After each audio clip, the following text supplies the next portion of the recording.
there was scrutiny into who you were. It wasn't just about like your style of tricks anymore. People wanted to know who's that's Tony when I Hawk. had to that was when I had to deal with people that were more about saying you're a sellout, because suddenly I was getting opportunities to do big campaigns, McDonald's, Disney, Club Med, the biggest sponsors in the world. Yeah, some of them for sure. And then it was like people thought that somehow I had changed my sense of values for that. Sold your soul.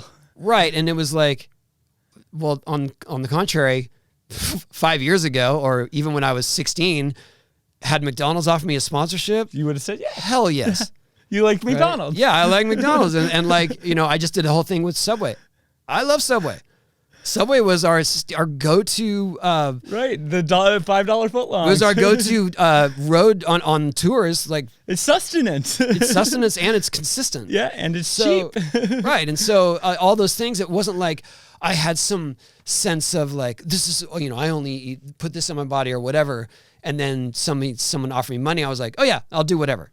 Right. So it was never like that. But at the same time, that's how people perceive you. And then it's like, oh, you've sold out for the man. And it's just like, well, actually, I'm using their marketing dollars, in my perspective, I'm using their marketing dollars to promote skateboarding. Right.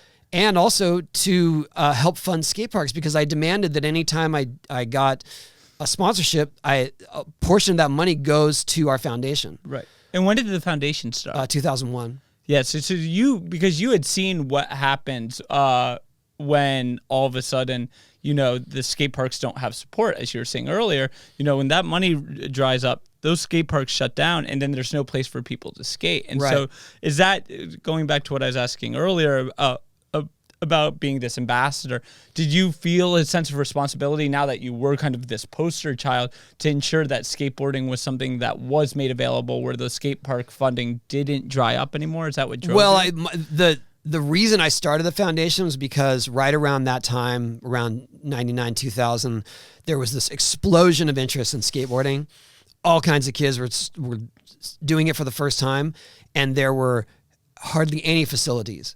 So, and then I saw that some cities and communities were building skate parks, but they were more affluent cities, and they were terrible facilities because some sidewalk contractor or cement contractor said, hey, we know how to build a skate park. We can get a budget for this. We can get, and they were the lowest bidder. Yeah. And they never had built anything of that sort. And so they were really unfunctional. They were probably worse than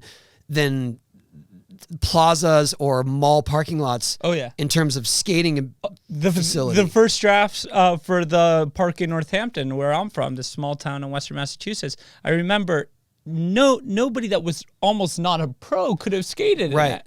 It was the bowl was so deep. The stairs were so long. It was like nobody that hasn't been skateboarding for years and wasn't really good could have enjoyed this park. Well, I'll tell you, it's almost that exact scenario. Is that I went to a skate park grand opening at this town outside of Chicago, and the city council was so proud of themselves because they're hip. We're making a skate park, and so they brought me to the park the night before and let me ride it because they hadn't let anyone skate it yet. The grand opening was next day, and I'm skating around, and it was terrible. It was like the ledges and things were too low to actually do any tricks on.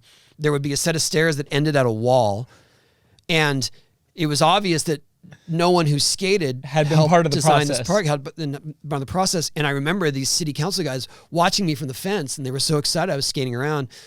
And then I was finished, and they said, so what do you think? What do you think? And I said, it's honestly really terrible.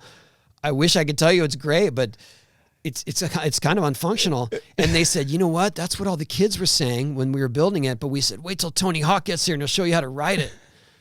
And that was the moment. That was the moment I was like, I have to try to do something about this because this is going to keep happening. Yeah. And so that's when I decided to start a foundation to try to bridge that gap from the kids who are going to skate the facilities to the ones who are providing it, but more so to divert funding more to underserved areas, low income areas. And that was it. Those were the bullet points, and let's figure it out.